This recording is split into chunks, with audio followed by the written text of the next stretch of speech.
आप तमाम लोग जानते हैं कि महाराष्ट्र में 20 नवंबर को विधानसभा का चुनाव है, वोटिंग होनी है। ऐसे में ऑल इंडिया मजलिस इत्तेहादुल मुस्लिमीन भी इस बार चुनावी मैदान में उतरी हुई है।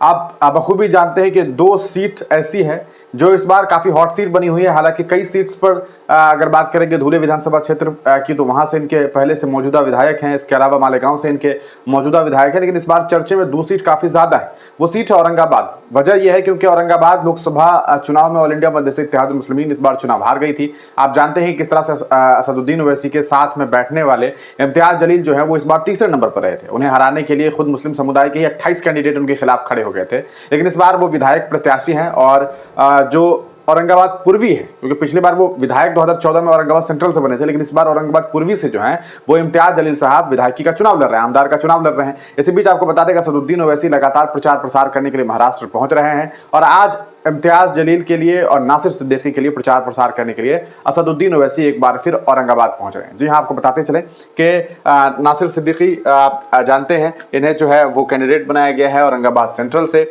और इन्हें हराने के लिए बीजेपी के जो कैंडिडेट हैं, यानी कि जो कैंडिडेट एनडीए के हैं वो, और जो कैंडिडेट आपको INDIA वाले हैं, जिन्हें आप समझ सकते हैं उद्धव ठाकरे के कैंडिडेट हैं, ये दोनों ही एक हो गए हैं। यानी कि बीजेपी वाले और कांग्रेस वाले जो विचारधारा के लोग हैं, जो राइट विंग वाले हैं और जो लेफ्ट विंग वाले हैं, दोनों ही एक हो गए हैं। और सीधे तौर पर INDIA महागठबंधन के जो प्रत्याशी हैं, महाविकास आघाड़ी के जो प्रत्याशी हैं, उन्होंने अपना समर्थन किन्हें दे दिया है? बीजेपी के कैंडिडेट को दे दिया है कि भैया ऐसा है, तुम जो है सब लोग मिल करके जो है उन्हें वोट दे दो, लेकिन ये मजलिस का कैंडिडेट नहीं जीतना चाहिए। मतलब साफ है कि एक मुस्लिम प्रत्याशी ना जीते, इस वजह से 2 हिंदू समुदाय के नेता एक हो गए। तो ये वो सीट है, इसके लिए प्रचार प्रसार करने के असदुद्दीन ओवैसी पहुंच रहे हैं। वहीं दूसरे चेहरा आप बखूबी जानते होंगे, महाराष्ट्र में AIMIM के प्रमुख चेहरा हैं, वहां से अध्यक्ष भी हैं AIMIM के, वो हैं इम्तियाज जलील साहब, और इनके लिए भी प्रचार प्रसार करने के लिए असदुद्दीन ओवैसी पहुंचने वाले हैं। आपको बता दें 10 तारीख नवंबर 2024 शाम 6 बजे से लेकर के 10 बजे तक ये नितिन टाइप राइटिंग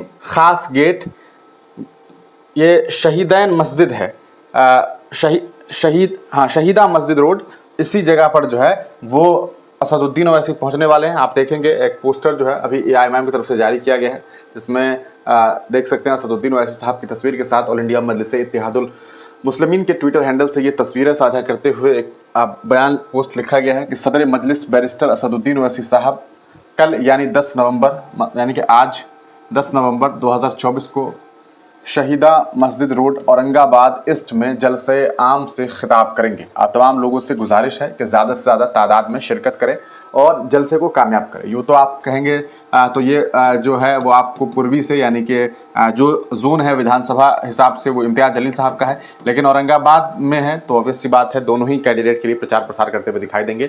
सवाल ये है कि क्या इस बार इम्तियाज जलील जो है वो चुनाव जीतेंगे, क्या नासिर सिद्दीकी चुनाव जीतेंगे, क्या असदुद्दीन ओवैसी की मेहनत रंग लाएगी?